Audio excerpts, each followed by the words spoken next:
did get tissue though. Hiding. Everything in life feels very frightening.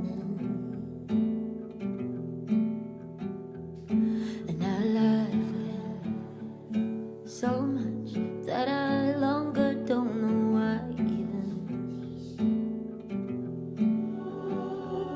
So violent. Mama, every thought I have I'm dying. But it's like rain. I know, might just meet some guy and cry a little. Help me, I need a good advice. Please don't say no. Be my hero. You can tell me lies. Please don't cut these ties. Need a hero. 'Cause I got zero. All right, guys, what's up? What is up? Let me move my thing over here. Well, hi, my name is Sharlit Elise. Welcome to Technical with Sharlit Elise. This is episode 10. So hard, I think life's all about me. Episode 10. Well, we finally hit it. There's plenty of more news to cover, so I'll be doing this for a while. I think we can say I've built a habit of making this tech show. It's a tech podcast for those of you who are new. We like to talk about the latest in tech, trending news, and all sorts of stuff. And sometimes we dial back to some of the older sets of news that just interest me. Hopefully they also interest you. This is an interactive show, so feel free to comment in chat if you're live. I definitely want to hear your opinions on it. That's the whole purpose of the show, is to bring these articles of note to the public, and for you guys to give me feedback, and just so I could just hear what you guys really have to say about it. So as usual, we start the show with 2 highlights of the week. And what a week it's been. So the first and foremost highlight, I just want to say, you know how AI, the whole advent of AI being integrated into everything, right? We've seen imagery, we've seen video, we've seen audio. I mean, there's an AI that produces music now. Yeah, music through text prompts, right? I tried to mix the other day. I tried to mix some tech house and metal, and it didn't do it too well. I'll tell you that. They just, but there's AI for everything. In fact, there's even AI to create flavor profiles. Yeah, flavor profiles, things you taste. Take a look at this.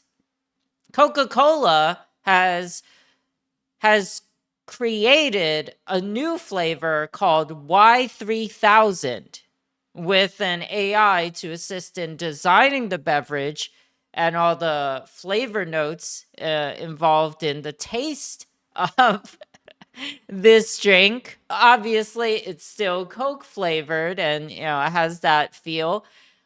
And they also included packaging and the can design. It's just not the taste. You don't like a futuristic taste? That's the flavor. The flavor is called future. More or less. It's not actually called future, but that's the whole premise. So if you want to be launched in the future, be on the lookout for some of these cans of AI designed flavor profiles. Taste of burnt electronics. I'm pretty sure they human tested. I mean, Coca-Cola is like, they're gonna do their due diligence. They don't want to mess this up. But hey, this could be the new Cherry Coke. Cherry Coke's still around. People still like it.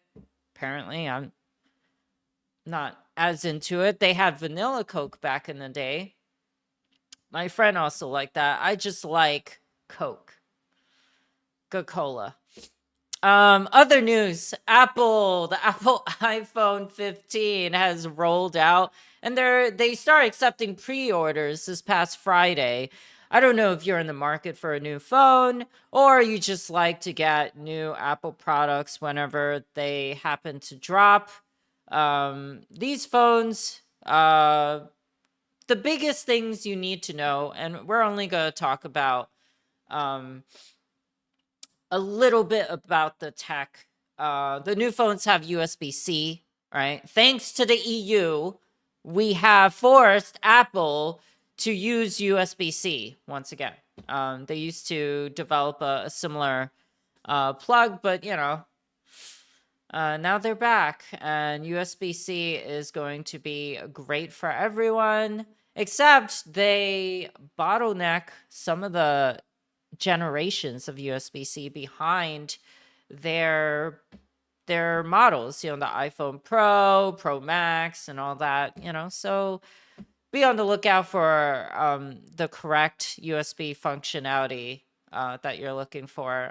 They have telephoto lens, which people have been asking about. I'm not a big iPhone person, but adding a telephoto lens could be cool. I don't know. I still have my old Pixel 3 that I will be getting rid of. I'm sorry.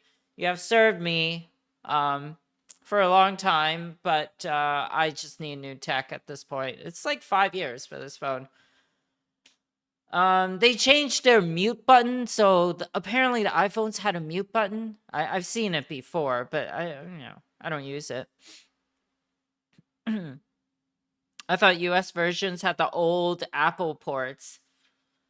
They're going to be they're going to be utilizing USB-C. It just doesn't make sense for them to manufacture, multiple ports. They even have an adapter for it. I think it's like $35 or around $33, $35 just to use your old cables.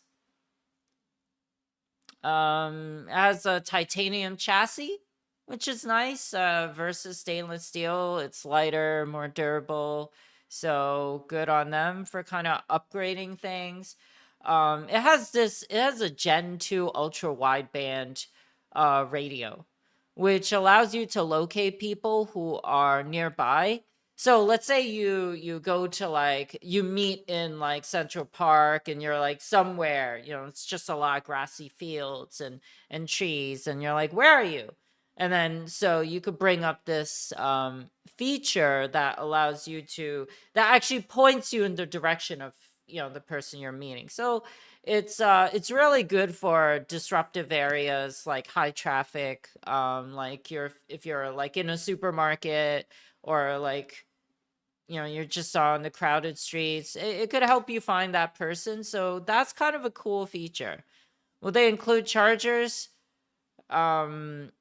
Probably not. I don't know about that. I'm not a big iPhone person, but if you're into it, there's definitely a lot of iPhone news out there. Go check it out. Today, though, we're not going to be talking much about the iPhone. We have talked about the iPhone in the past.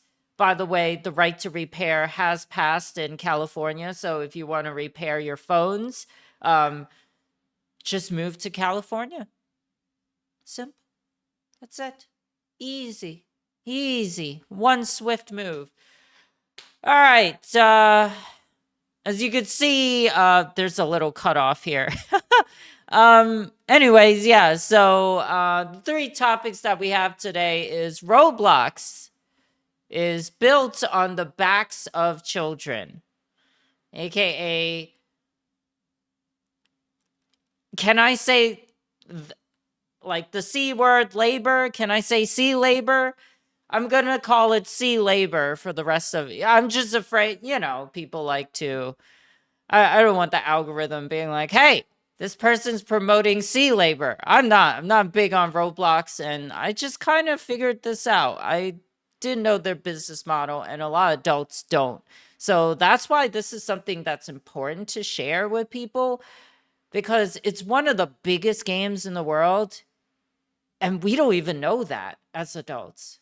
So we're going to dive into that. The second topic, we are united against taxes, because who likes tax, right? The CL, the big CL. And lastly, the third one is, hi, I lost my password to your bank account. I did. And we'll talk about that when we get to it. Says in chat, afraid of speaking the words? Fuck them. I've read up a lot on crap Roblox has done and is still doing. Also, good morning. Good morning. Yeah, Roblox is a giant topic. And for us to talk about it, we're going to do our best here to talk about it, but maybe I'll do like a bigger piece on it. And I'll make it a video, because there really needs to be more messaging about it. And there are messages about it. People have talked about, but apparently it's not changing enough. And that's why we just need to keep informing people until it applies enough pressure to Roblox. But what are we talking about? What is the big CL? The first word is child. The second is, I'm going to wait long enough and say it, labor. So that's what this is about. And Roblox is built on the backs of children. For some of us, Roblox is like another social space, right? It's like a Minecraft where you meet with friends. It's like VR chat, actually. And it's just like a bunch of 3D avatars running around the world. Fine. These are the things that we see as adults. But what we don't understand, most people don't understand, is Roblox is less of a game and more of a game development engine. It has a physics engine, and it's built upon all these things for users to create games and tell stories and unlock their imagination. It is game development out of the box. And the platform has captured a huge audience. And somehow people over the age has missed it entirely. I have cousins who grew up playing Roblox. I didn't know what it was. I looked at it for a second, and all they told me was, there's a lot of games on Roblox. But what type of games is it's not exactly a Minecraft. It's a sandbox where you could create stuff just like this. Now, I'm not playing audio for this one because they have some really stock sounding music and I probably can't flag it. But yeah, someone created this snowball simulator thing where you roll down the hill as a snowball, like the Rock of Ages game. Remember that? And then they have like the ramp, and then you do all that stuff. Like that's the type of gameplay you can expect when it comes to Roblox. People are making all sorts of things. There's like a popular one called Shark Bite. Chances are you're running around running from a shark. But the programming language allows users to do a lot. Let's see what you guys said in chat. Ram says, isn't it built on the backs of the children's parents? It is. In microtransactions. It does get worse, yeah. Says, you're going to put a link in Discord? Okay. So, here's the thing. In 2020, Roblox has hit a staggering amount of users. Do you know how many users they have In 2020, because of COVID and all that, a lot of people stayed home. Half of all US children had a Roblox account. Half of a whole nation of children, but still half. That is some incredible reach, and they don't market.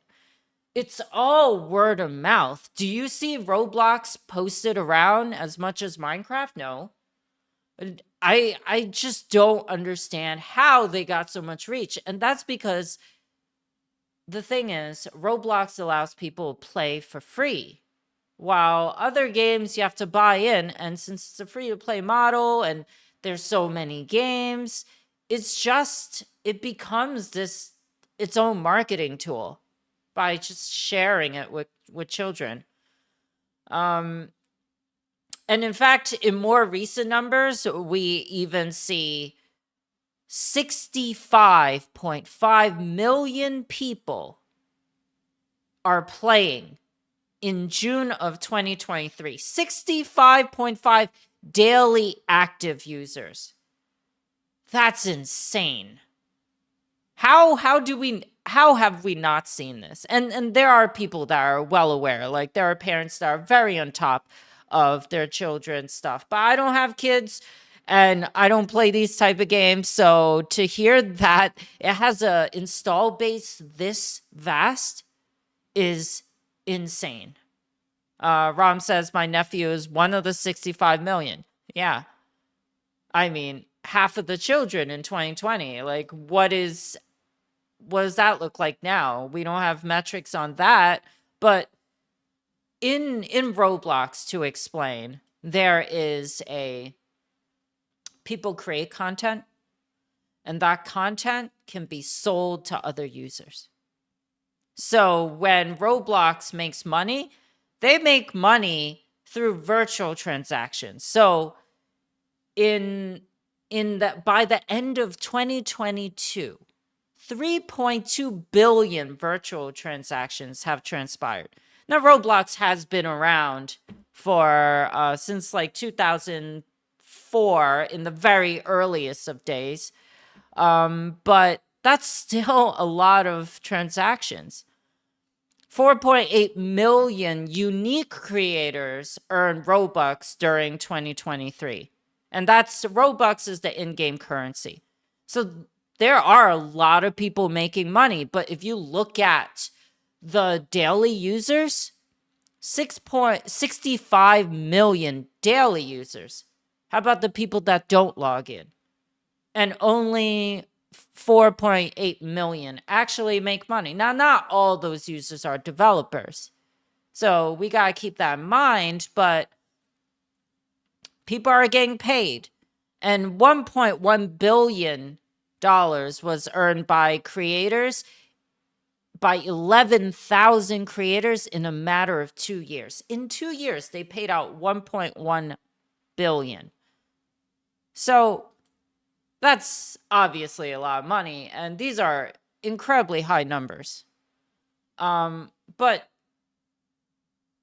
like, creators, when they sell these items to other players, they're selling it in the form of Robux.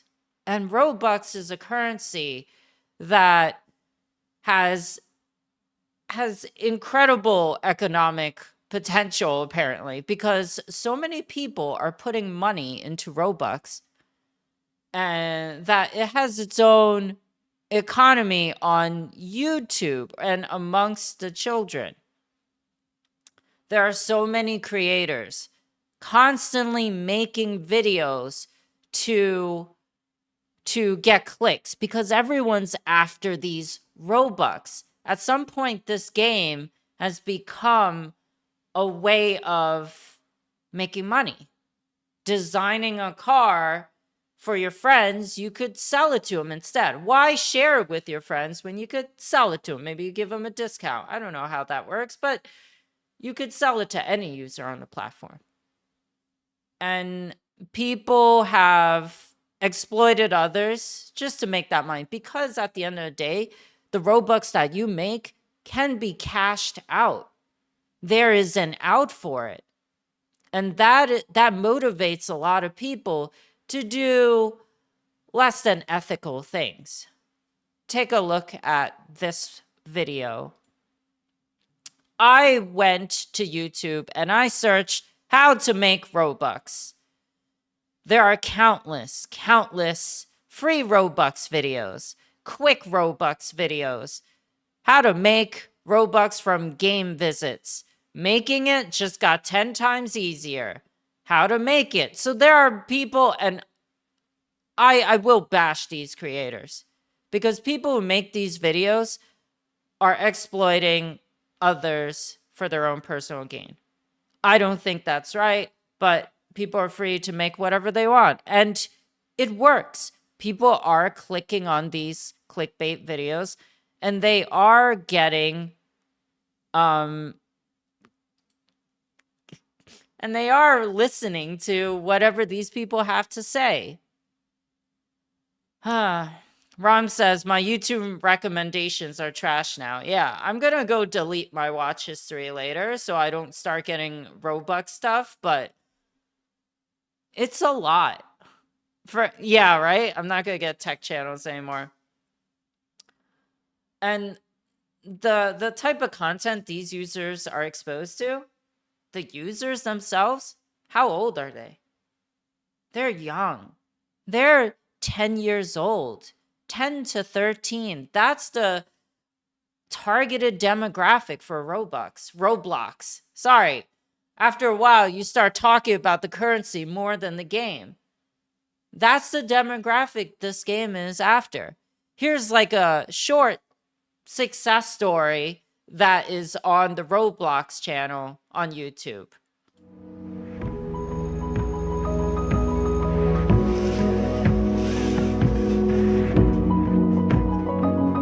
My name is TJoyer. I'm a Roblox game developer, and I'm probably nearing my 100-something game.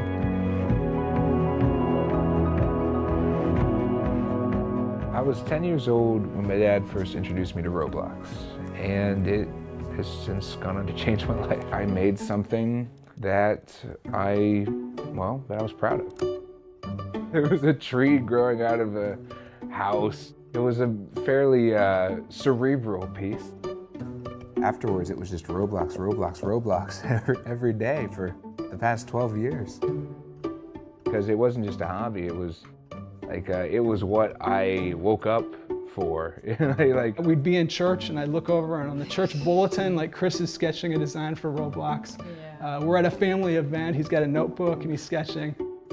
Every part of it was great. It was people like me who just wanted to create something cool. Yeah. That's one of the success stories they push out. This story goes on to talk about how CJ was able to make a living off of Roblox and actually pay and loan out money to other people for them to pursue their dreams. Hopefully it's not in Roblox, but he does make enough money to do something like that. And it's just telling of how incredibly successful you could be. But CJ started when he was young, when he was 10 years old. He thought about it all the time. I mean, there was this segment in that where the parents were like, oh, we're in church and he's just thinking about, Roblox and drawing designs and stuff. Dude, what about Jesus? I brought you here for Jesus and you're like Robloxing. I mean, I don't really care about the religion, in the sense we're not really talking about that. But as parents, wouldn't you be a little concerned that your child is so invested in it? It started getting involved into every facet of the child's life and he became obsessed. It does make that, it has that impression. In fact, while CJ's story is a positive one, how do you know at a certain age when a child is playing a game and creating content for fun, and when they walk the line of creating content for money, because for them, for CJ, making stuff was fun. But at some point, kids will enter the Robux narrative where you can make Robux and buy more stuff and even make money where you can extract. So, like, if I had a child, like, how do I tell if my child is playing for fun anymore? Or they're just, like, making stuff to make money? I could ask them outright, but it's really up to the individual to figure that out. There was this girl, her name was Anna. She was 10 years old. Ram says it can be both. Well, for Anna, it was both. And I'll talk a little bit about that right now. So Anna was 10 years old when she started playing Roblox. And she started creating stuff. And over time, her creations caught traction. And she was pretty early in Roblox, right? I mean, she was 10. And she had made successful games where people liked. And then when she got into her teenage years, these 20-year-old developers on the Roblox platform offered her a position on their team, right? And their team had, I think, like a team of 5. I'm not quite sure on that, but they had a small team. And she was offered 10% of any profits they made. Now, 10% doesn't sound like a lot. But after they worked on the game together with Anna's help, who not only learned how to program, learned how to make 3D models, audio editing, just everything from music composition to animations, rigging models. She did all this and she contributed to the game. That game made $3 million. She was entitled to 10%. She was going to make $300,000 out of this. And as a result, with that promise that she's going to be making a lot of money, she canceled her plans to go to college.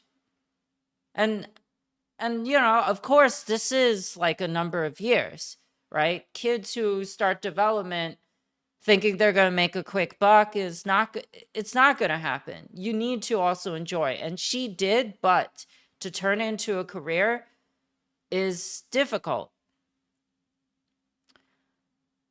Until one day, that $300,000 was no longer a thing. She would have her team put her as a contracted member of the team. And she was now salary based because all the big team members who are older than her took advantage of the fact that she was pumping out content, but they didn't want to pay her all 10%. So they put her on a salary and she took a 40% cut on her salary. After that, she had no way to argue because it was her word versus the whole team. There was no HR.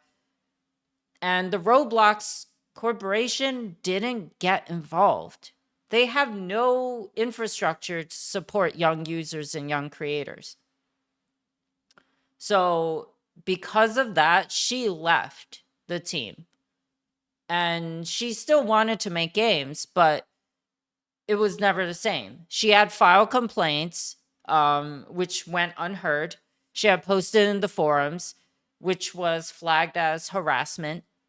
All these things just never worked for her. And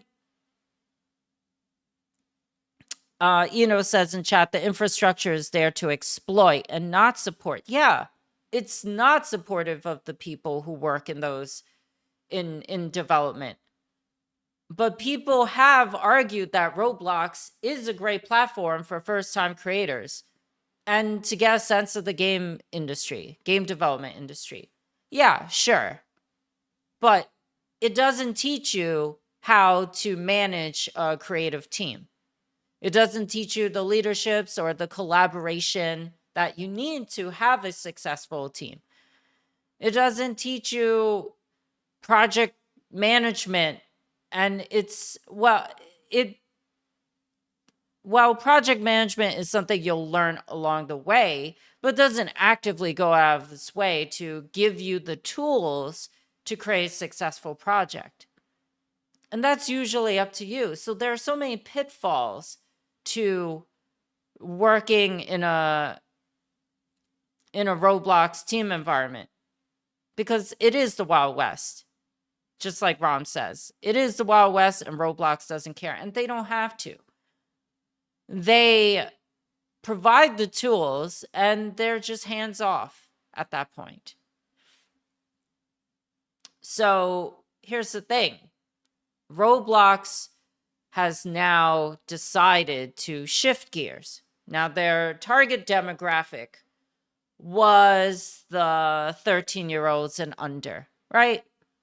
And Roblox started as more of an educational tool and has grown to be a marketplace to potentially make money and to have your imaginations realized.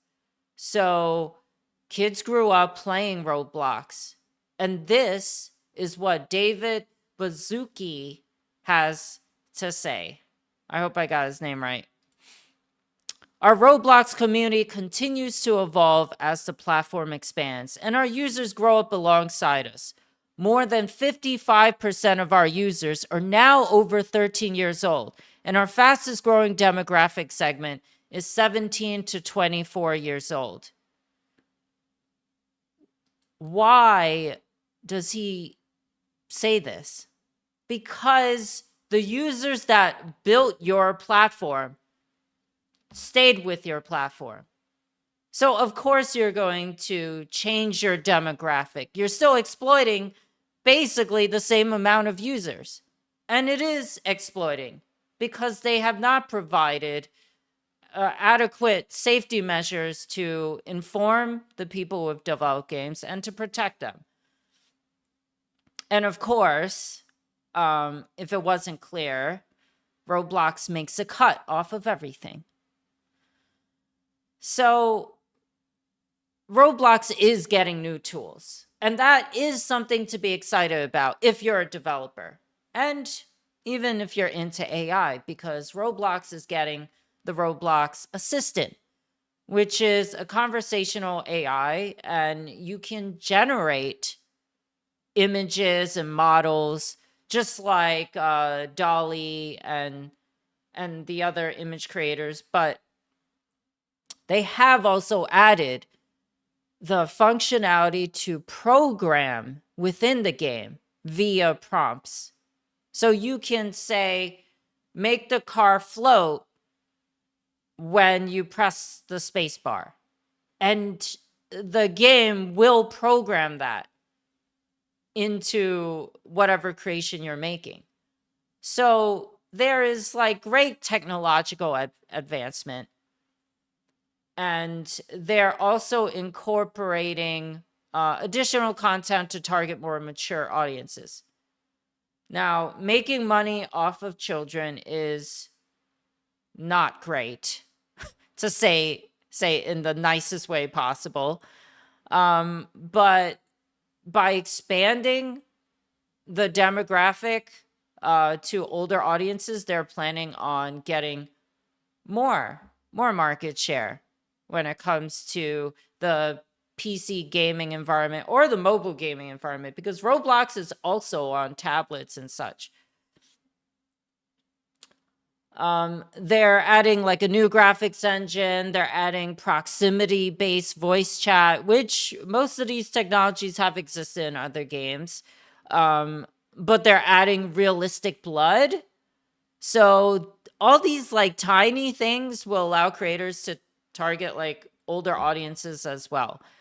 How this will affect the younger audiences remains to be seen, but there will be 2 clients, one for older audiences and one for younger.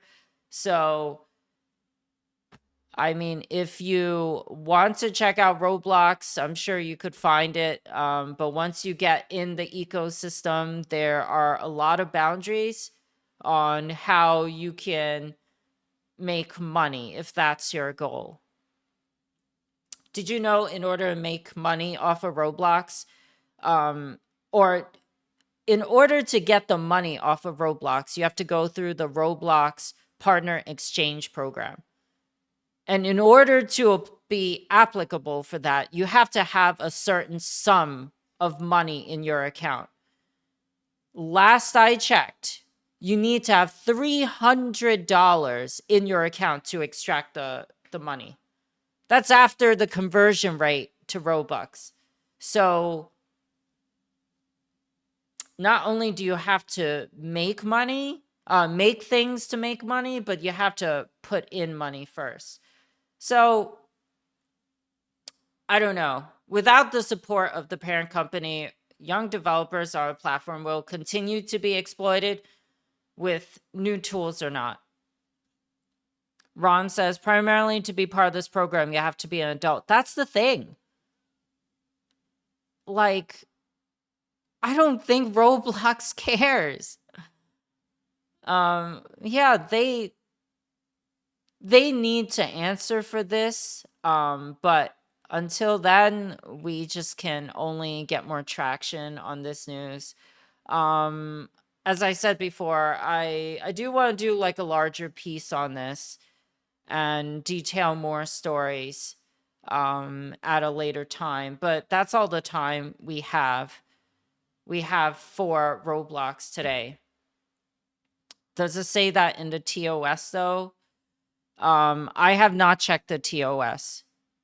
I can look at the TOS and get back to you, but for the most part, just like, you know, like this story about Anna being exploited was only one part of it. Of course, there's financial exploitation and there's like overworking of children. There's like another child who joined the team and the person in charge was like 20 years old and they demanded content from this child, and if the child did not produce in time, they would be kicked off the team. There's sexual exploitation being done on the platform. We didn't even get into the sexual harassment exploitation side of Roblox. And that's something that needs to be said. Now, Roblox has commented that they're ever working on protecting their users. But a lot of these exploitation cases takes place on Discord because that's what the teams use to communicate. They use Discord. Frederick says they do care. Of course, because there are laws surrounding this. Yeah, there are laws. And it's just a wonder how they kind of sneak by all this. But yeah, Roblox. Now, as like a person who's really creative and wants to do things, especially with like programmable AI, like I would have liked to join the Roblox community. But I don't want to support someone who thinks this is okay. That being said, we want to roll into our second topic, and that is Unity game engine to charge for game installs. We are united against taxes, and this is a Unity tax. Starting in 2024, Unity Technologies plans to charge developers for the installation of Unity games. Just the installation. So developers will be required to pay a fee every time someone installs their game, so long as they meet specific criteria. And many Unity developers are unhappy. I think any developer would just be unhappy that this is a business practice, because if one company can get away with doing something like this, how do you think that's going to affect the other game engines out there? id Tech, because id Tech is still being used, just not as popular as Unreal Engine. And no one wants this. Rom says, so what you're saying, if you don't like a game company, I can download, uninstall their game 100 times and hurt their business. Perhaps that is something you can exploit, but we'll talk about that soon.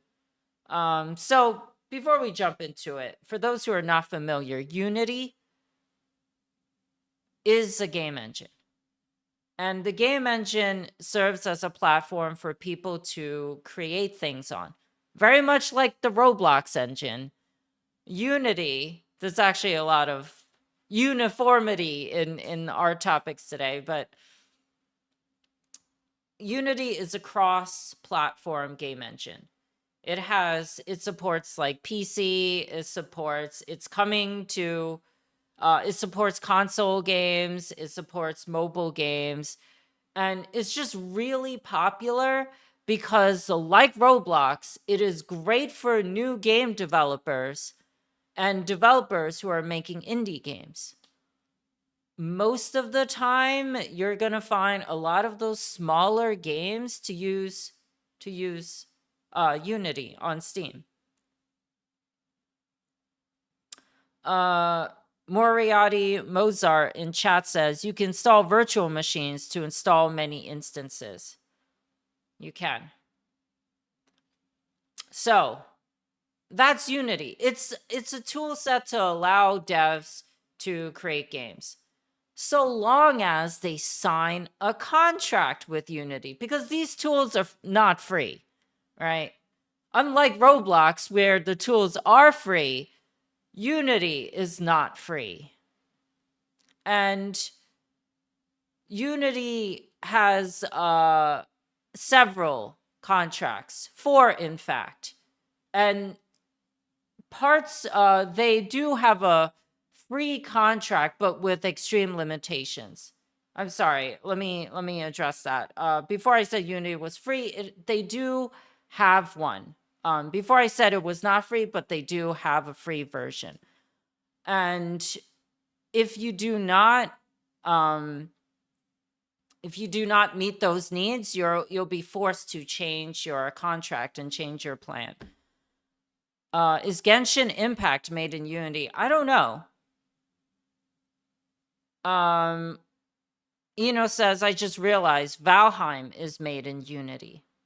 There are a lot of big games that are made in Unity. And while Unity has a lot of crappy games, only because it's such a great place for new developers to start from, they do power some like really big games too. So Unity provides 2 things. One, the Unity editor, which is the tool set that you use to make the games, to inject models and to create levels, right? It's not limited to games, because Unity is a development kit that's mostly used for games, but you could use it to make other things. But when it comes to gaming, that's what Unity is mostly used for. They also have the Unity Runtime. And that's the problem at hand, because the Unity Runtime is a technology that allows Unity to run on multiple platforms and have cross-platform functionality. This is the reason that developers will be paying in 2024. Because every time you install a game, the Unity Runtime will also be downloaded and installed. And that is the tax that they are trying to tax developers on. But the cost of sorry, the cost of developing, or the Unity tax for the Unity runtime, will vary depending on the plan you have. Rom says Unity free-to-play games will fail automatically. So let's take a look at this graphic. There are 4 tiers of Unity developer packages. So Unity Personal, Unity Plus. Unity Plus is going to be rolled into the other ones. But if you make at least $200,000 in the past 12 months, and you have 200,000 lifetime game installs, in 2024, you have to pay a 20-cent fee every time a person installs the game. But you need both of these criteria for the tax to apply.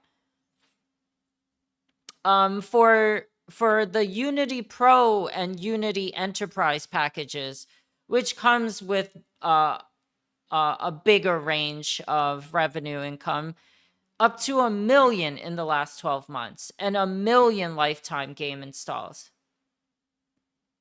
I am taking this data from their site. Yes. And depending on certain criteria, that fee could range from 15 cents to a penny. So in chat says, I can't cut back on the cussing. This basically means if I buy a Unity game, play it for a few, then refund the game, the dev is at a net loss. Yeah. The dev is at a net loss, assuming you could refund it. But either way, the dev is going to be taxed. Romhook says, and their answer on the pirated installs is super vague. I bet they'll charge for those installs as well. And we'll talk about that. But all this means is that this applies to all Unity users. So let's say you made a game 10 years ago and you didn't make any money on it. Whatever. And for whatever reason in 2024, you start making money. You made 200,000. You will have to pay the runtime fee at 20 cents. 20 cents per installation. If you made money in the past, if you made 200,000 in the past before 2024, and you have the 200,000 installations, you will be required to pay the fees in 2024. You will be on track that all your future sales will incur a tax. So these contracts have been established many years ago. And for Unity to change those contracts, obviously, is not what's supposed to happen. Eno says, guess that means no more free weekends for Unity games on Steam. When it comes to demos and limited content for games, they will not incur a fee. When it comes to early access, you will not incur a fee. Does that mean every Unity game is going to be in perpetual early access? Maybe. The details on this is yet to be really addressed. They still have time to renege and take everything back, but maybe they're just taking this time to iron out some of the complexities. Now, this is contrary to what they said back 8 years ago in 2015. Their position was not about nickel and diming their users. Their CEO said there's no royalties, he actually said, no fucking around. We're not nickel and diming people, and we're not charging them a royalty. When we say it's free, it's free. So their stance has totally changed, right? For them to be for the developers, now they're taking advantage. Says, diving back into EU legislation, how exactly are they going to track the runtime installs on my machine? That actually is the next thing we were gonna talk about. So tracking installations, what are they charging for, right? They are charging if you buy a game, you buy it for PC, and you install it, the developer will pay. If you install it on your laptop as well, the developer will pay. If you buy a PlayStation 5 copy of that PC game, the developer will pay. Every time you install the game on a new device, you will pay. Now, if you reinstall it on the same device, the developer will not have to pay. So because they cannot track individual users, they just tax the developer based upon new devices, right? So if they could track, let's say I buy a game and they could track who I am and they know that I installed on multiple platforms, they could essentially just waive the fee and just keep it to 20 cents or whatever the fee may be. But because they're due to privacy issues, which is true, it is nice to have to respect the user's privacy, but they don't track that. So, but look at Steam. Steam knows that you log in and they have an infrastructure which tracks when you install games and which platforms. The games that you own on one platform will be the games that you own on another. It doesn't make sense that Unity doesn't go out of their way to limit the fees they impose on developers.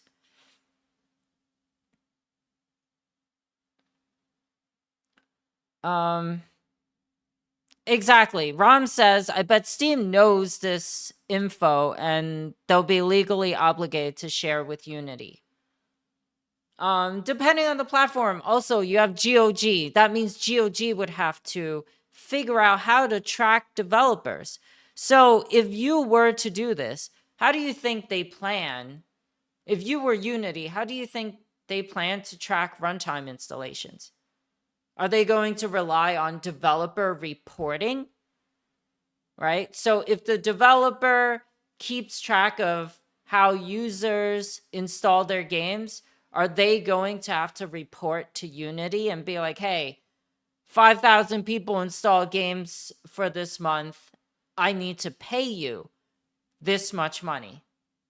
Or are we going to have app stores reporting, such as Steam, Apple Store, the Apple App Store, Google Play Store? Are all these platforms going to report to Unity? Or is the Unity runtime, that cross-platform technology that they're taxing us for, or taxing developers for, is that going to phone home? Are they going to connect to a remote line to Unity headquarters and tell them, hey, I'm a new installation on a new device. Please tax the developer. Would devs be required to do this? They have not talked about the specifics on how they plan on tracking the installations as of this point. So each game's cumulative install cannot be reset. So if you are a developer and you release the game on Steam and then you try to release it on GOG, you still have to pay. You still keep track. They still keep track of the criteria and how you apply to the tax, to the fee. So if you had 100,000 installations on one platform and 100 on another, it's going to mark that game as 200,000 installations. Additionally, that goes with revenue. I don't think that really needs to be said. But if you make an expansion for the game or you update the game, all of these things will continue to still apply to the same criteria. Eno says in chat, and a small aside, let's say theoretically that a person has the technical skills to start rolling virtual machines, each generating different hardware checksums, and that installs a unit game automatically. What's to stop such a person from literally bankrupting a dev? And yeah,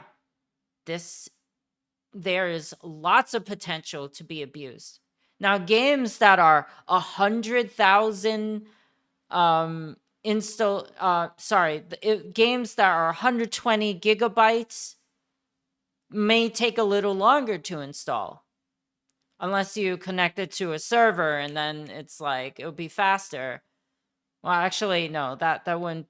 Well, if you download it locally, right? Maybe you have a network and you're just downloading off your server, installing that way, and it's faster that way.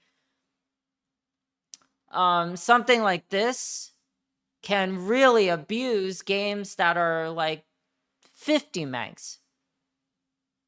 And a lot of Unity games are very small. Mobile games, tons of games on the mobile platforms use the Unity engine. And every time they install it, they're going to tax the dev. And maybe you don't like a certain dev and you choose to abuse the developers. It can happen. But Unity did make a statement on this, and they said, we are not going to charge a fee for fraudulent installs or install bombing. We will work directly with you on cases where fraud or botnets are suspected of malicious intent. Unity technology. So they haven't really ironed out the details, but they said that we'll work with you. Submit a ticket. But here's the question.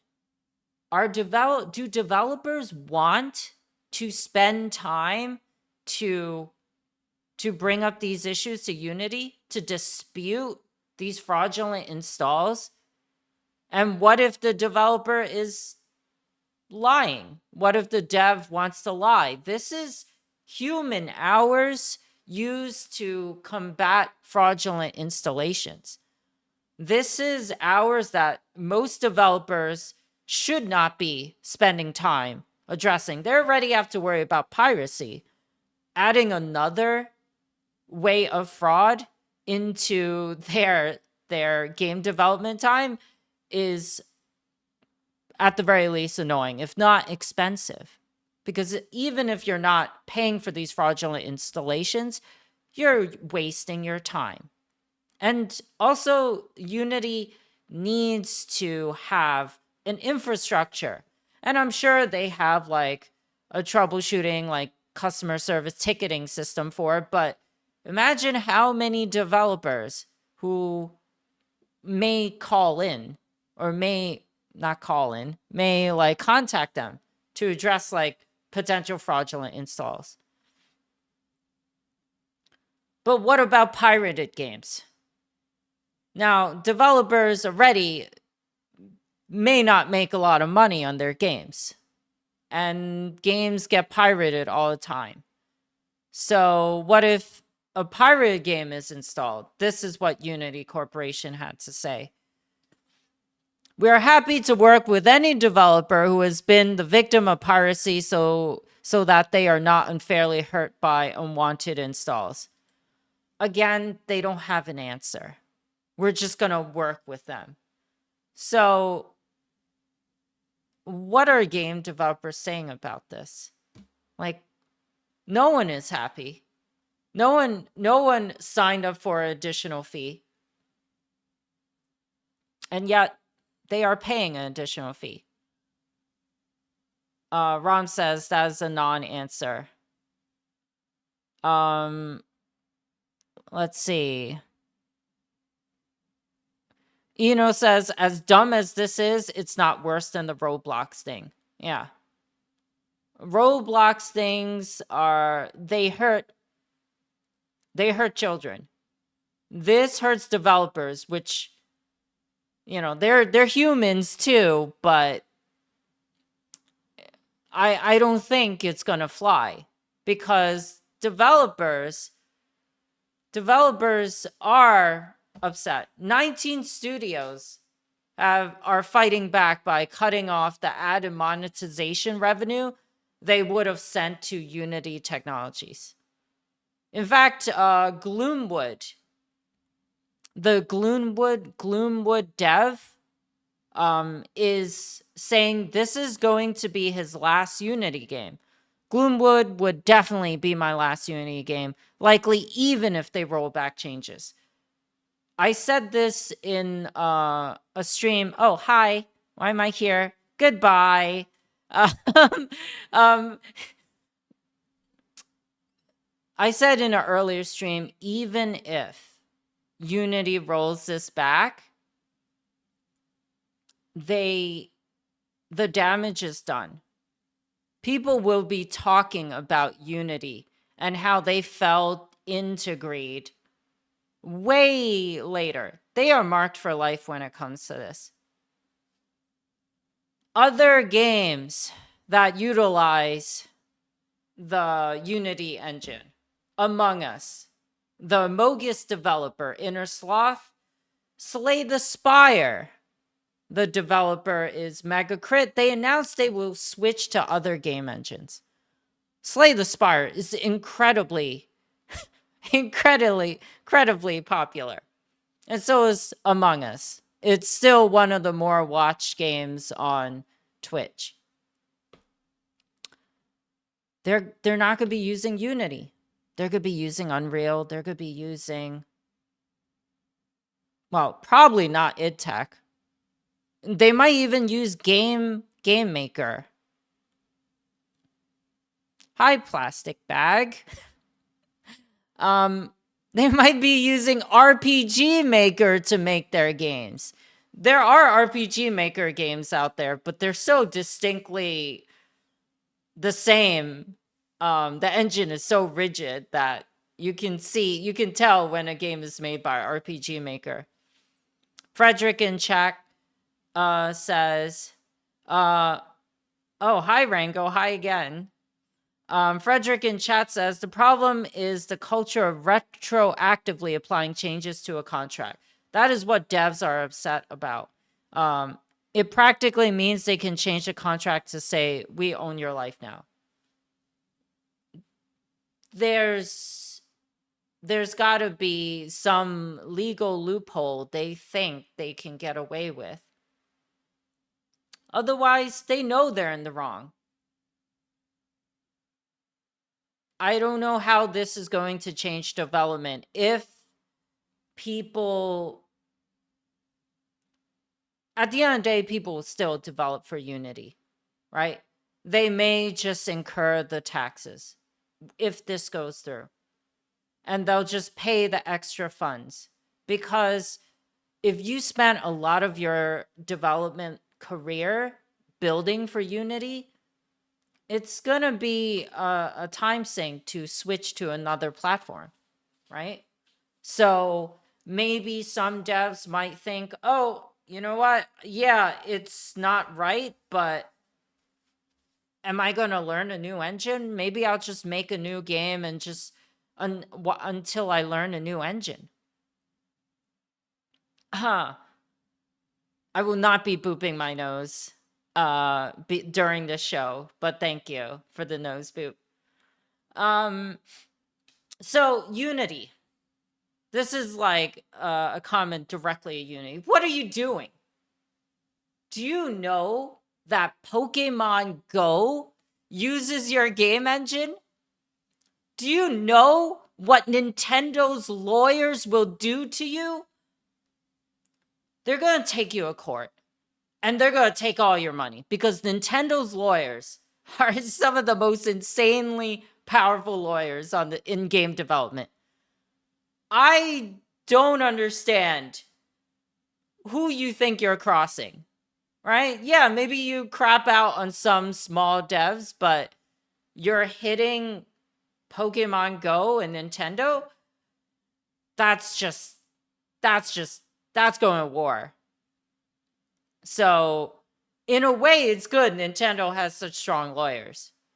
But losing lots of money to Unity is not going to happen. Nintendo is not going to let that slide. So, I think that about wraps up Unity. We'll see what happens in the future. I think really they're going to take this back.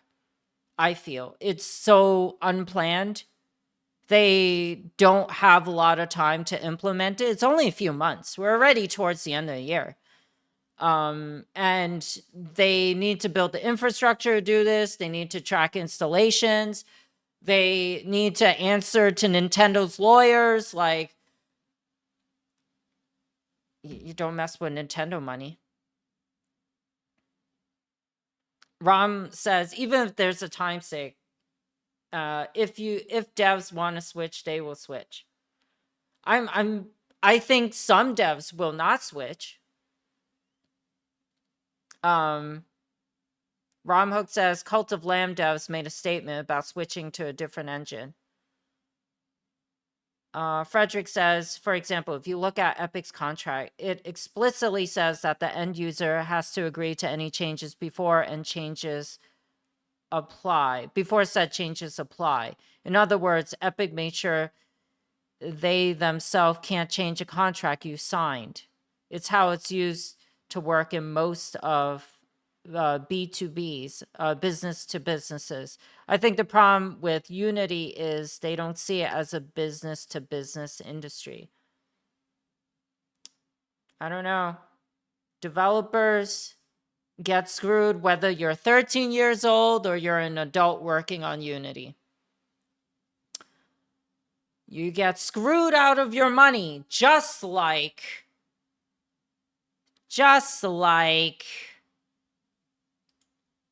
Las Vegas. Las Vegas gets social engineered and held at ransom. So, if you have been on YouTube in the past week, now I went to Vegas for the first time, actually, in my life, earlier this year. And I was looking up things that I should know in Vegas, right? So I went to YouTube, I got some like tours. I just tried to understand Vegas in a nutshell. And this past week, I've been getting notifications of how Las Vegas is down due to a cyber attack. Not all of Vegas, but enough that it is making headline news. The MGM resorts in Las Vegas have been hacked. In the coming year, I'll be going Vegas again. In 2024, I'll be going Vegas again. I will not be staying at MGM, but I know friends who will be. And they reached out to MGM this week. And you know what they said? If you want to book a room, you have to call us. They went back to phone calls. That's how bad they were hacked. This cyber attack has disabled MGM Resource properties, and the hackers are demanding ransom. And if the ransom is paid, the services will be restored. Romhook says, send us a telegram.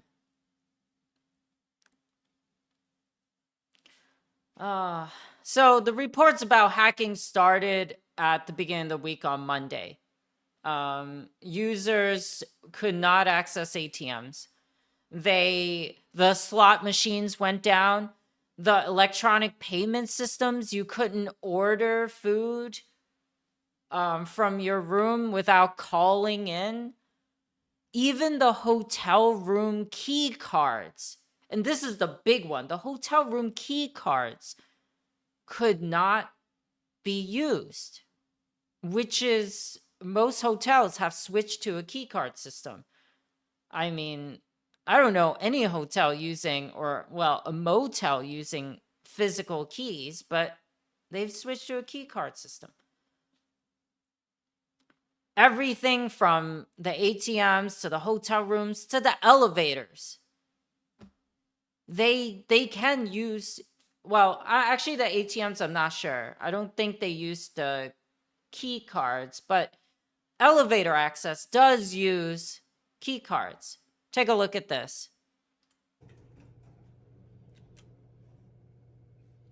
This is from a user on X who made a video showing how users can just press any button on the elevator and go to any floor. There's no security when it comes to floor access because the key cards are down. And in fact, she says, we lock our deadbolt every night, but had to worry about someone accessing our room while we were gone. Yeah, you can't deadbolt the room if no one's in the room. Well, perhaps that could be a challenge for some people on YouTube, but you can't deadbolt it from when you leave the room. So the room is not locked. Now, people can go to any floor and walk in any room because it's not locked and steal whatever they want. I'm sure some users decide to stay in the hotel room to protect their belongings or take it out. Frederick says, I guess there are no cameras in Vegas. There should be cameras in the hallway, but there should not be cameras in the rooms for obvious reasons. There are probably cameras in some of the rooms. Probably not the MGM. There's too much at stake with the MGM, but some of the smaller rooms probably have cameras. Some of the smaller hotels probably have cameras. So if you were in this scenario, what would you do? You can't lock your door, but you want to leave for the day. How would you do it? I mean, I wouldn't. For me, I would take all my stuff with me every time I go out. But, you know, for other people, they don't want to do that. Some people probably took the gamble, hid their personal belongings in case someone came in. Like, I don't know of a system because there are no physical door locks. And maybe that's something they should think about. They should think about rolling in physical key locks in case of a cyber attack. So users could get their keys and lock it that way. How about people with a lot of stuff? Well, I mean, they have to have a way to bring it into the hotel, right? So they could bring their backpack, their carry-on, their suitcase. Maybe they have multiple suitcases. They either leave in the room. Personally, it would be smart if, I mean, it would be bad, but if the hotel could like somehow accommodate all the belongings and lock it away in some fashion, so that people don't have to leave stuff in their room. But I mean, good thing I don't bring a lot to Vegas, but I do hope this resolves soon. There's no way, because MGM's losing tons of money. Slot machines being down. Slot machines are the biggest money makers in a casino. They are the quickest turnover and they have the sharpest margins. It's hard to make money. It looks like I'm in an MGM room right now. Yeah, I wouldn't be able to afford an Sorry. I wouldn't be able to afford an MGM room that looks like this. The hotel I'll be staying at won't be that glamorous because, you know, MGM is fancier. They have hotels on the strip. I have some friends who want to experience that, so they'll be going to the MGM. But you know what? Maybe I'll bring like a bike chain to Vegas. I'll just put it in my suitcase. I mean, even if I chain my suitcase up, like, I'm sure there's a way to break it and extract it.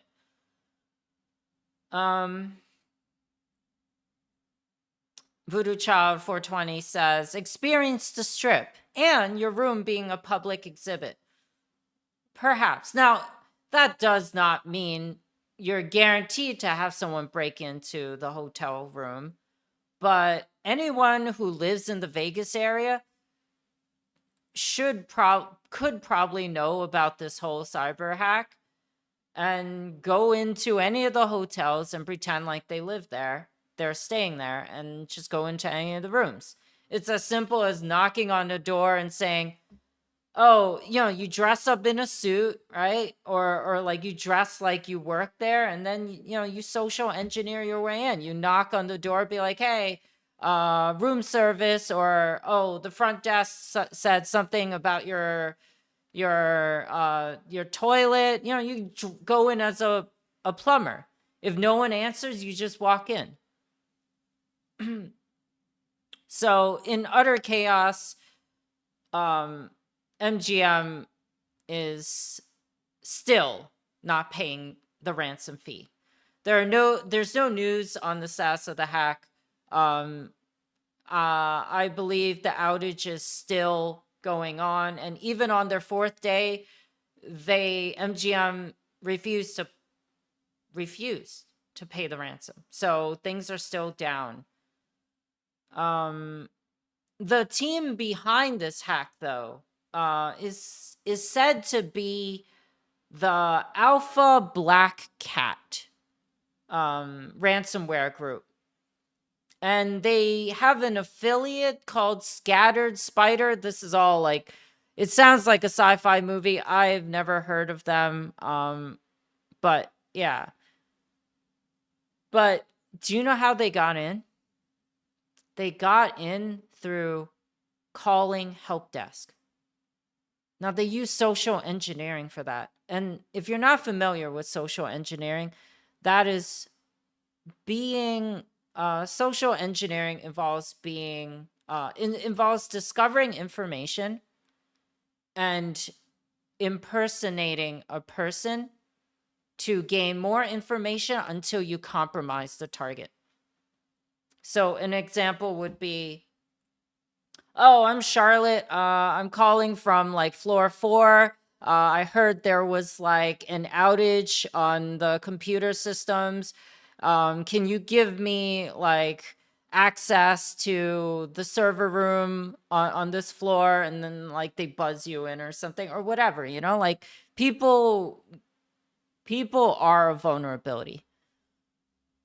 They get complacent and they just let people in. And help desk is great for tackling tasks, but in terms of security, it's going to depend on how well trained they are and how vigilant they are against these cyber attacks. So the group says they committed this whole ransomware attack in a matter of 10 minutes. It only took them 10 minutes to look up someone who works there on LinkedIn, say it is that person when they called help desk. That's how they got it. So at the very least, we at least know that the MGM help desk is really fast, right? It only took 10 minutes. Here you go. The hacking group had, the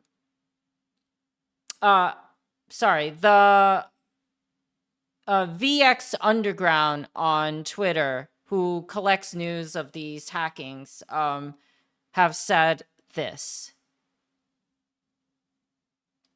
This one. All Alpha ransomware group did to compromise MGM Resorts was hopped on LinkedIn, find an employee, called the help desk. A company valued at $33.9 billion was defeated by a 10-minute conversation. And funnily enough, this caught on with social media. There's content on YouTube that shows the status of the hack and who is affected. There are even influencers who decided to cover the story in person. I wonder what their ransom is. Yeah, they have not disclosed the ransom. But I'm gonna say probably a few million. So this story has a lot of people impersonating, they're mocking the whole story, right? And they have a person, an influencer, impersonating someone from the hacking group. This guy, he walked into the hotel and he said, I work for the hacking group. If you want the ransomware to go away, if you want the ransom to drop, pay me $30 million. And he got arrested. He got arrested on the spot. So I understand the need to make content. I get it. You know, it's fun to be funny and entertaining, but you don't pretend to be the people who are holding your whole business hostage. You don't do that. So I mean, I guess maybe, yeah, that's good marketing for the guy, but I don't think it's worth it. Like, making content is about entertainment, yes, but not if you want, you know, to be like imprisoned. I think being imprisoned is a form of entertainment. Maybe he is the ultimate influencer. He's the ultimate entertainer by willing to go to jail for a story. He's influencing inmates now, and they're going to influence him some more tonight. But MGM wasn't the only company, the only hotel hacked. Caesars Entertainment was also hacked in the same week. And in fact, the hack is the same as the MGM hack. They confirmed on September 15th, they confirmed a data breach. And Caesars said that the hackers accessed details, including driver's license numbers and possibly social security numbers, for a significant number of members in the database. I don't know what that means. Obviously, they're trying to minimize the sound of the news, but if you download a database, wouldn't you just download all the data? I think it takes more effort to download only part of it. I don't know. But the difference is, according to a Wall Street Journal, Caesars paid half of the $30 million ransom that the hackers demanded just to stop them from releasing the data. And They only paid $30 million just to stop the data. So, honestly, giving in to the hackers is probably going to be best in terms of business. At the end of the day, they're losing tons of money. This does not bode well for people who want to visit the hotels and the casinos in the future. They're going to be afraid that something like this may happen. It's a huge reputational blow. Sorry. I need a little caffeine today. I'm like pretty burnt today. But yeah, cyber attacks, social engineering, everyone's susceptible to this, not only big multi-billion-dollar casinos. Frederick in chat says, well, it depends. Good as your internet, how long will it take you to download a 20 petabyte database? Is their database that big? I don't know, actually. That is true. I wonder how they keep all that stuff secured, where one user has access to everything. Because that's like another thing, right? Like if you're socially engineering, like should only one person, should you only need to hack one person to have access to all this data? I think that's a security flaw. Anyways, yeah, so being locked in your hotel room might be the move for the time being. If there's any news on the hack, feel free to share that with me. I might do a follow-up on this news in the coming week for next week, but this is just like an awful thing to happen because thankfully I have not participated in any MGM activity. So I'm okay. Let's see. Voodoo Child says, the surprising thing is casino hotels should have very good cybersecurity since they have access to IT specialists for their casino floor security. I mean, when they have a big budget to expand and do whatever they want, they really should be investing more in cybersecurity. Some users have begun to blame DEF CON, which happened a month earlier.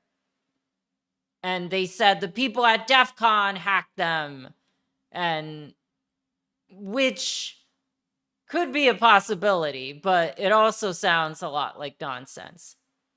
But hey, we don't know how all the details, obviously they don't want to disclose that much. But if anything changes, I'll let you guys know. Anyways, thank you guys for today. Today's show was a little rough around the edges. I've been really busy, but that's no excuse. I'll be better next time. We covered Roblox taking advantage of children and encouraging them to develop games. We also talked about Coca-Cola having an AI developed flavor. We talked about Unity developers being taxed a fee to whenever someone installs their game.